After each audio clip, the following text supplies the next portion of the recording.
Boa noite a todos e a todas, né? Estou muito feliz pelo convite da Fátima, né, do César, do grupo, né, Vicente de Paulo, que sempre me acolheu tão bem. Agradeço imensamente pela oportunidade de estar falando um pouquinho de Jesus, né? E essa passagem, inclusive, do qual me foi delegado tentar falar um pouquinho dela, justamente é um capítulo número 11, que eu vou, depois, como de praxe, nós estávamos conversando, ler junto com vocês a passagem para a gente poder comentar. É uma passagem que ela se torna até um tanto comovente, porque diante das generalidades de estudos que tem dentro do Espiritismo, Jesus Cristo, para muitas pessoas, foi colocado e situado no campo da história, vamos assim dizer, né, através de acontecimentos. Jesus, para a maioria de algumas pessoas, como teólogos, né, ele partiu como um estranho objeto de estudo, estranho porque foi um dos acontecimentos históricos que até hoje repercute há mais de 2000 anos de forma impecável na vida de todas as pessoas, né? Outras questões que foram articuladas por filósofos, por exemplo, ele foi colocado como um centro de polêmicas infindáveis, né, que levou um monte de crentes inertes em um determinado período para poder trabalhar com benfeitorias providenciais. E o homem, né, por si só, veio aprendendo um pouquinho mais com esse grande mestre, que ele não surgiu apenas para reformar a nossa civilização, mas para ele também trazer um aspecto de legislação da nossa crença e conduzir o nosso raciocínio para uma forma diferente de doação para a vida futura, né? Então, Jesus Cristo nada mais é do que o próprio sinônimo de renovação da vida de cada um. Só que para a gente conseguir compreender um pouco da sua fala, nós também precisamos ter um processo de evolução, né? Antes de tudo, nós temos que nos instruir para compreender que nós somos uma criatura em desenvolvimento e o templo, que é a vida, ela precisa de uma orientação para poder direcionar os nossos modos de ser, a nossa forma de agir, as nossas manifestações. E aí é que entra o estudo para nos ajudar um pouco mais com a grandeza da boa nova que Jesus nos deixou um dia. Então, por isso que existe o evangelho no lar, né? Quando o evangelho ele acaba penetrando no lar, o coração da gente, segundo o Emmanuel, né, na introdução desse próprio livro, em 1949, quando nós deixamos que esse evangelho ele aconteça no nosso lar, mais facilmente é como se nós abríssemos a porta da nossa casa para lições muito positivas e aumentasse um pouquinho mais o nosso círculo providencial, né? Então, é muito importante a leitura desse evangelho de hoje, justamente para a gente poder nos inspirar, né, a ter outras modificações e outras formas de agir no nosso dia a dia. Tá? Então, nós só vamos alcançar, querendo ou não, Jesus através de um bom entendimento e através de formas que possam fazer com que a gente consiga compreender a sua grandeza, porque eu acredito que nós ainda estamos um pouco distante disso. Mas, para a gente pensar um pouco, assim como o César nos apontou e a Fátima, eu vou fazer a leitura da passagem, que é muito curtinha, para depois a gente comentar. É um diálogo de demonstração de Jesus Cristo, tá? Que foi uma psicografia feita por Francisco Cândido Xavier, ok? E ela traz algumas questões sobre aprendizado. Não tem como falar sobre tudo que essa passagem traz nesse capítulo, é humanamente possível. Mas eu vou abordar 3 pontos que eu acredito que sejam interessantes, que tem a ver com o momento que nós estamos vivendo. Para isso, eu vou trazer primeiro aqui para a gente ler junto, né? E aí a gente poder refletir um pouquinho sobre esse assunto e vocês verem como essa temática ela é muito interessante para nós, tá? Então, conforme eu estou compartilhando aí na tela, chama-se O Santo Desiludido.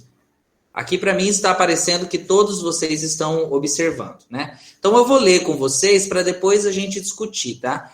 Ah, William, mas você não quer comentar? É importante a gente fazer a leitura, porque através da leitura a gente faz a inscrição da nossa alma também, através do estudo, tá? Então, o Santo Desiludido. Inclinara-se a palestra no lar humilde de Carfanaum para os assuntos alusivos à devoção, quando o mestre narrou com significativo tom de voz. O venerado devoto retirou-se, em definitivo, para uma gruta isolada em plena floresta, a pretexto de servir a Deus. Então, ó, veja que um sujeito muito devoto, né? Ele fez a sua retirada para uma gruta isolada, com pretexto que ele estava querendo adorar a Deus.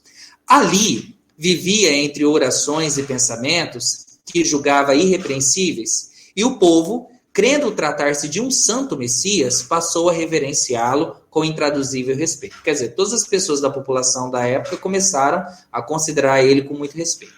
Se alguém pretendia efetuar qualquer negócio do mundo, dava-se pressa em buscar-lhe o parecer.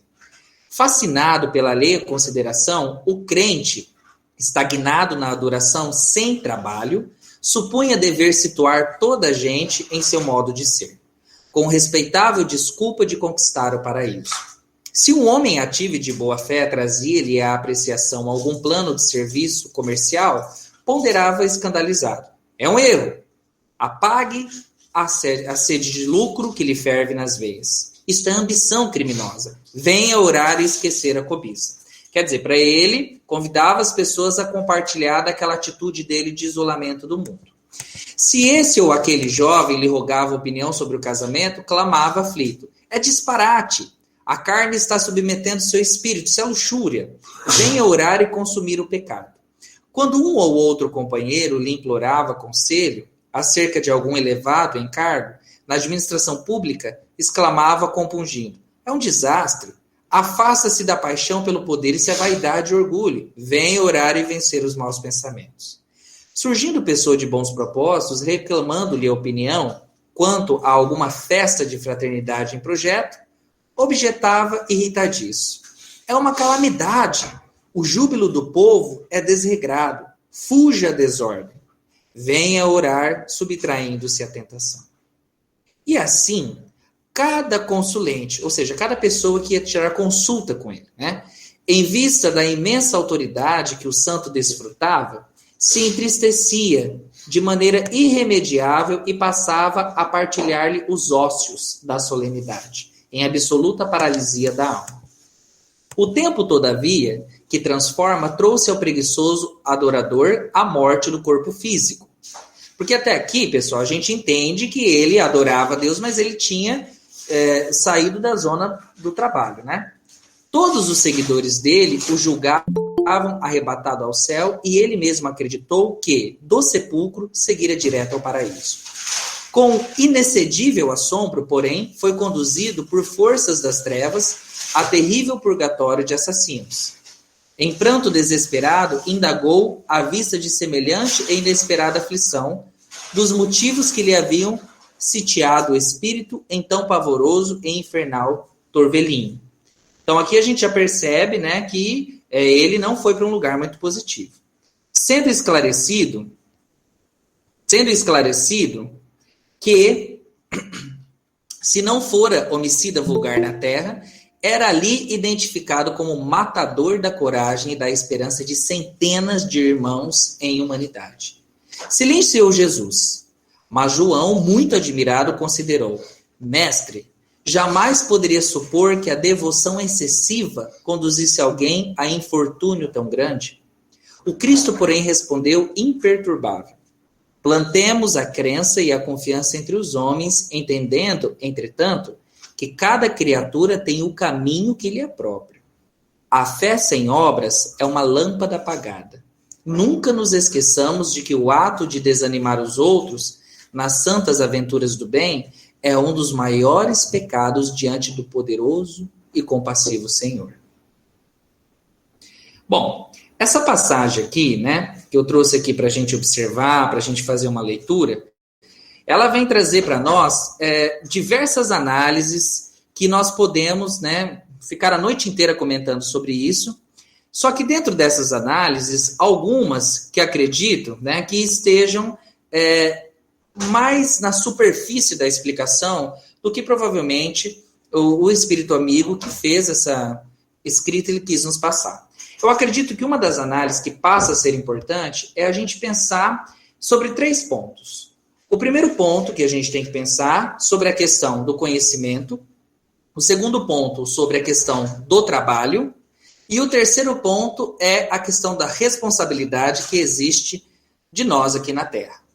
O primeiro ponto, que seria o conhecimento, nós vamos, assim, observar de uma forma um tanto mais detalhada. Por quê?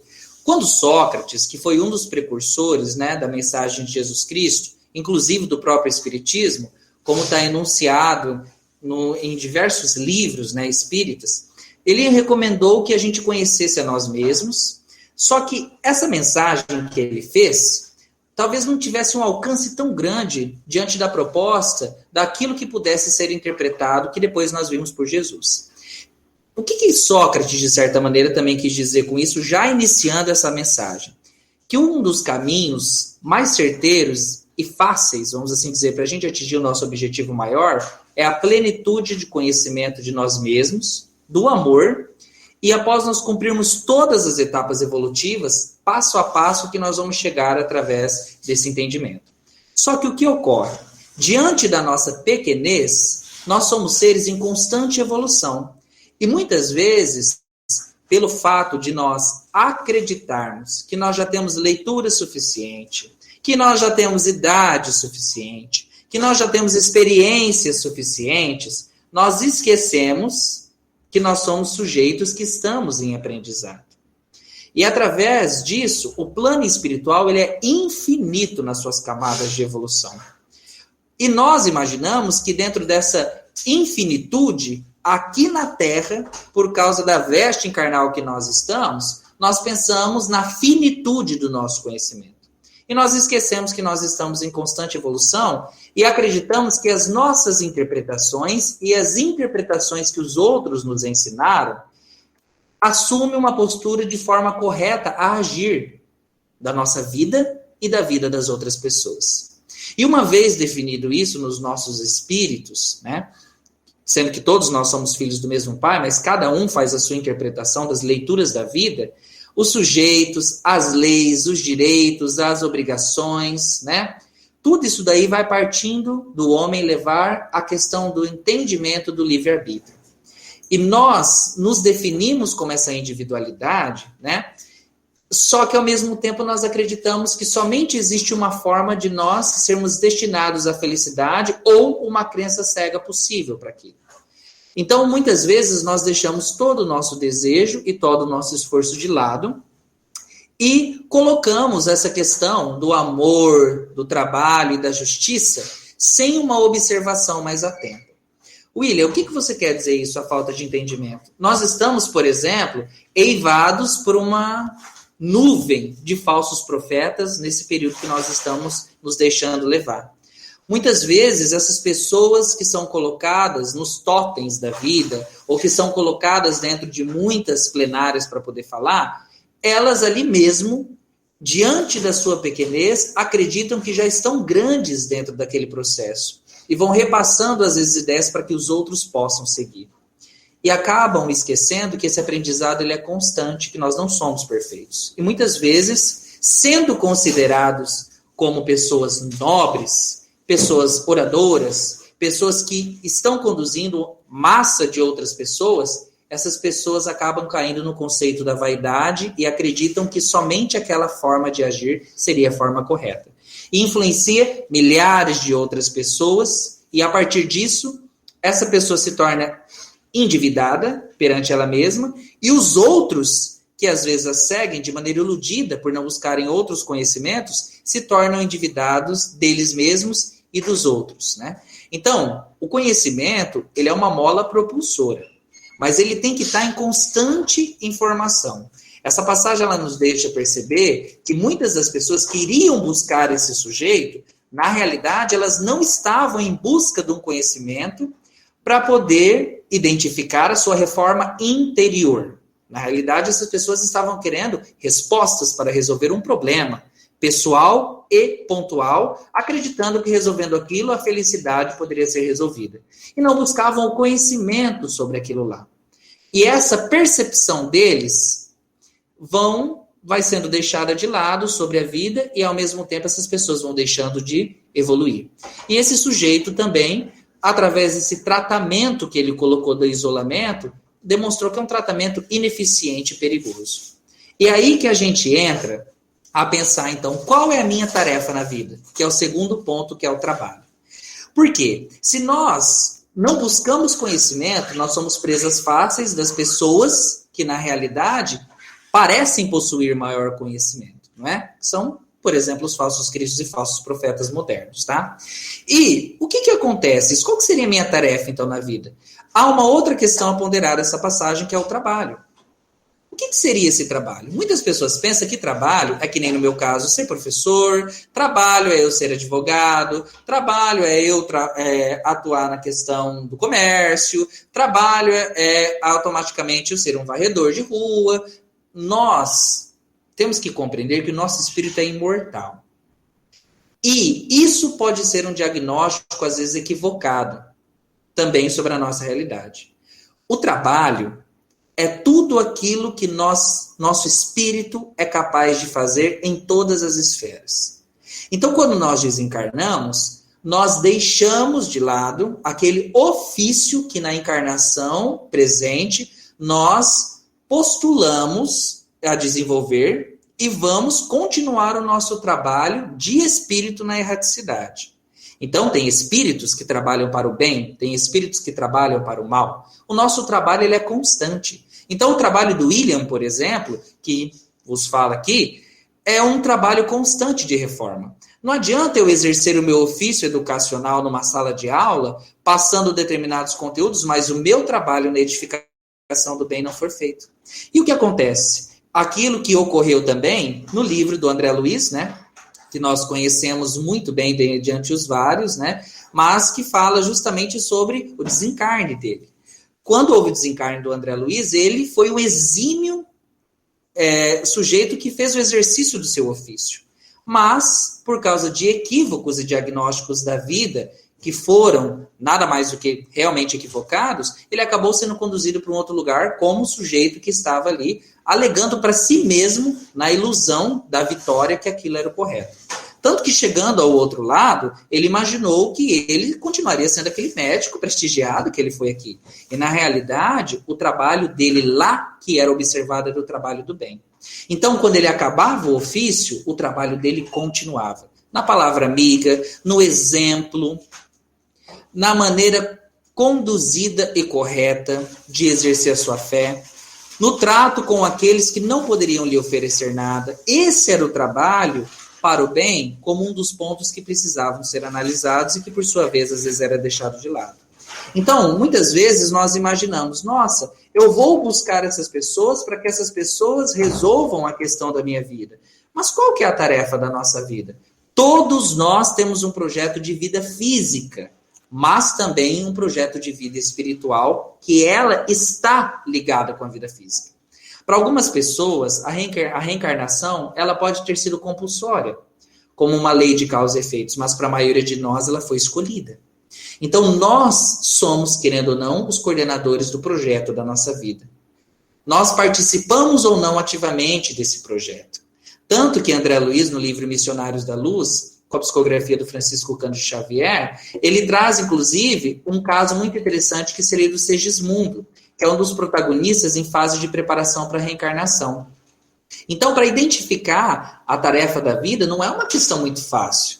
Mas se a gente tiver uma simples observação e conhecimento, buscar conhecimentos e estudos mais desenvolvidos sobre a nossa atual existência, é possível que a gente tenha uma visão um pouco mais clara sobre como nós precisamos fazer o nosso exercício de trabalho aqui na Terra. Então não pensem, né, todos vocês, inclusive eu, que nós estamos trabalhando só quando nós estamos no trabalho. Nós estamos fazendo o exercício do nosso ofício. Eu, William, nesta encarnação, estou como professor, mas eu não sou eternamente professor. Eu sou um espírito em evolução. Em outras vidas eu tive outros ofícios e ainda em outras vidas eu terei outros ofícios. Então eu preciso, de uma certa forma, também compreender que o meu trabalho ele vai muito além do que simplesmente esse tipo de exercício. Vocês podem falar, mas William, o que isso tem a ver, né? Porque, veja, o sujeito, ele acreditou que a única forma de alcançar o lado espiritual era ele deixando tudo quanto é tipo de trabalho e vivendo adorando a Deus.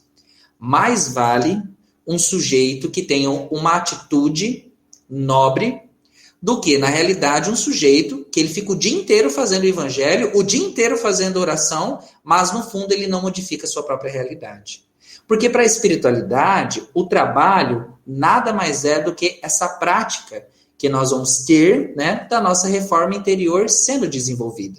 Se eu sei a teoria, mas eu não coloco isso em prática, eu apenas comecei algo, mas eu não tornei aquilo que eu aprendi eficiente para alinhar isso na minha existência. Então, tem que alinhar o meu conhecimento ao meu trabalho. Então, esse sujeito, por exemplo, além de se estagnar em um certo ponto, porque ele não trabalhou, ele ficou ocioso, automaticamente ele também levou outras pessoas a acreditarem que aquilo era o correto.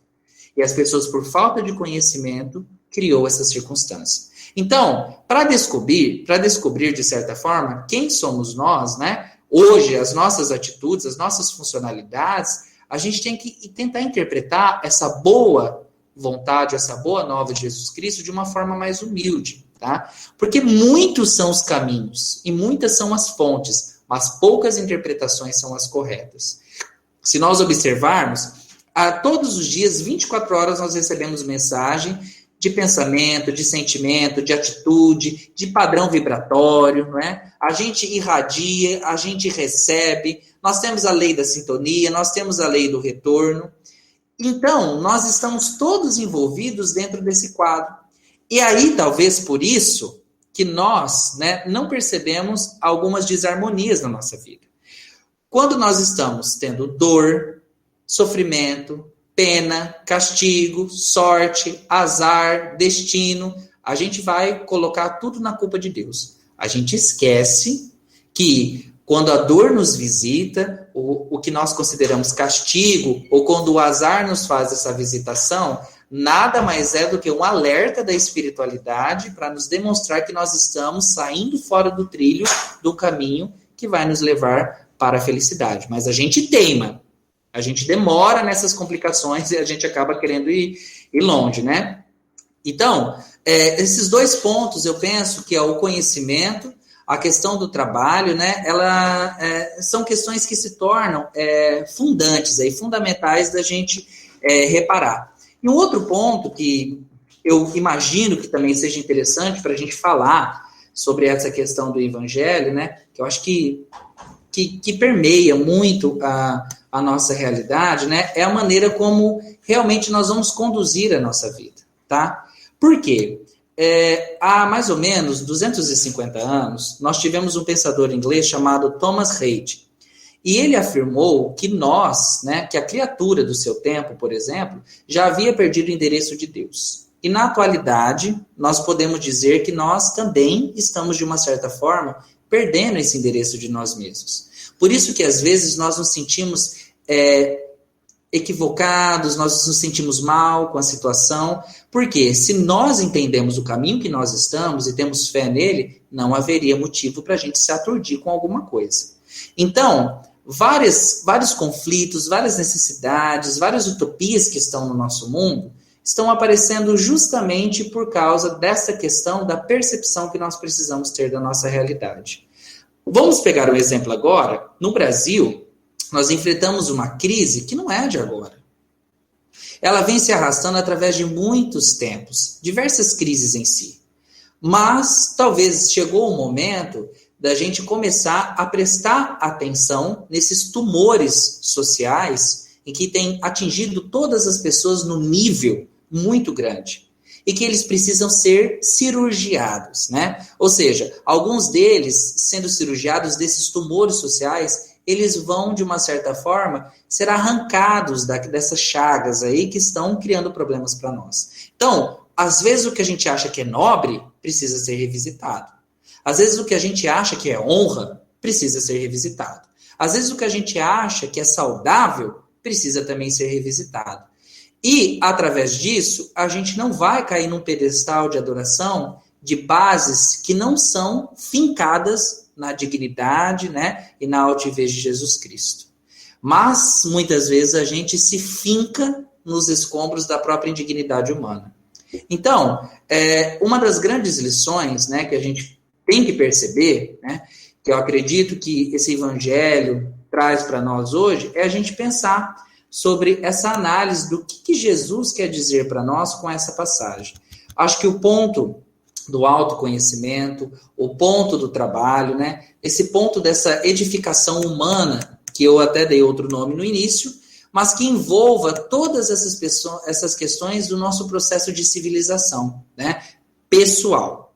O evangelho, ele é um condutor de raciocínio lógico, mas muitas vezes nós deixamos isso daí de lado, né? Nós não conseguimos observar o porquê que essas questões estão acontecendo no nosso dia a dia. Isso é muito natural, porque nós somos seres em evolução, mas nós não podemos usar isso como motivo para a gente continuar lidando com questões erradas e negativas na nossa vida, né?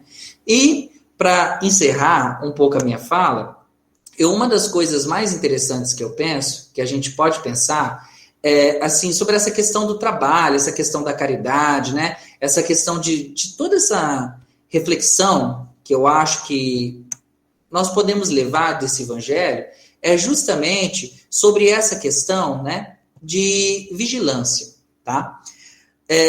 Muitas vezes eu vejo as pessoas observando que vigiar e orar é como se fosse, eu não vou fazer nada da vida e ao mesmo tempo eu vou assumir uma postura quase endeusada, né, sobre isso. A gente tem que tomar muita atenção com isso, tá?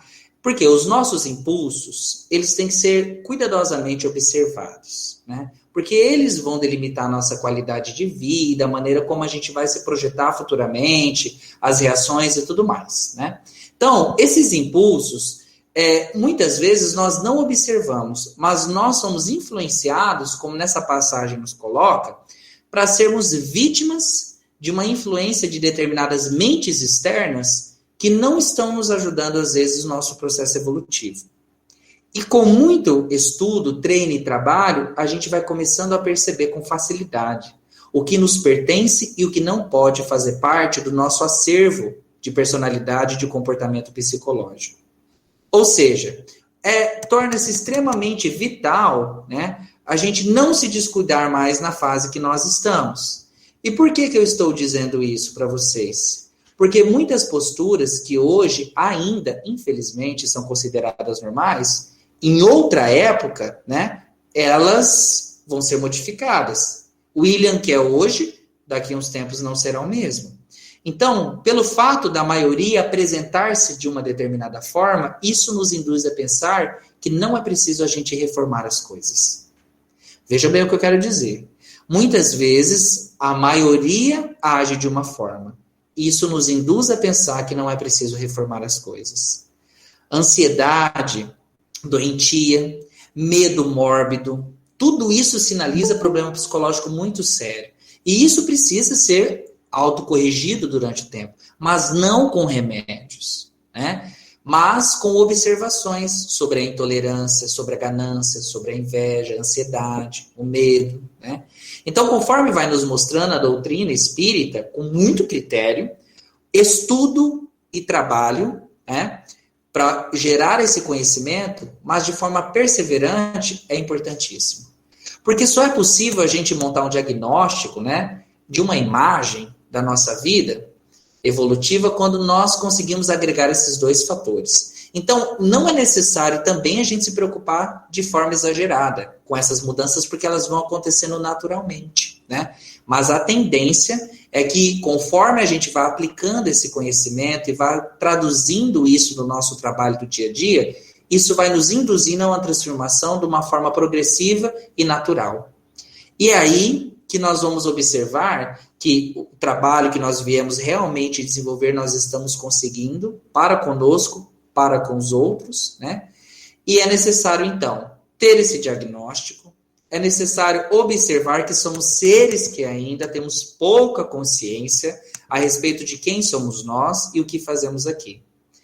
Nós mais reagimos às situações do que agimos de forma proativa. Então, é inevitável que a gente surpreenda essa forma de pensar, essa forma de agir, né? Mas como uma maneira e um esforço para a nossa mudança. O que a gente vai fazer, então, hoje, depois do Evangelho? Nós vamos parar, fazer uma oração, refletir e usar de duas palavras: recomeçar e disciplina. Eu acredito que é mais ou menos isso que essa passagem quis, né, enunciar para nós nesse momento, e penso que nós temos muito que agradecer a espiritualidade por nos ajudar a ter essa percepção um pouco mais aguçada sobre a nossa realidade. Eu espero mesmo que diante dessa minha pequenez, né, e dessa minha humilde interpretação, que a gente possa juntos refletir, e eu sempre me coloco aberto a qualquer tipo de sugestão. Muito obrigado a todos vocês que me escutaram agora nessa noite. Que Jesus nos abençoe. Então, continuando com os nossos pensamentos elevados, nós vamos então abrindo os nossos corações e as nossas mentes e vamos doando em forma de vibração o melhor que há em nós. Nós vamos saudando o nosso mentor espiritual, querido protetor e amigo. Nós saudamos a espiritualidade amiga aqui presente. Saudamos a Jesus, nosso mestre, modelo e guia, e a Deus, nosso Pai Criador. Vamos então vibrando pelo bem universal, pelo nosso planeta, por todos os povos, seus governantes e líderes. Vamos vibrando por todos os lares, principalmente por aqueles em desajuste, por todos os enfermos, pelos encarcerados, pelos que estão no vício, por aqueles que não têm um lar, nem alimento, nem mesmo a esperança. Vibremos pelos hospitais, pelos médicos, enfermeiros, pelos doentes que lá se encontram e por toda a equipe que cuida deles. Vamos vibrando por todos os que sofrem de qualquer dor, pelos que voltaram à pátria espiritual e pelos seus familiares, pelo Vale dos Abortados, pelo Vale dos Suicidas, pelas regiões umbralinas.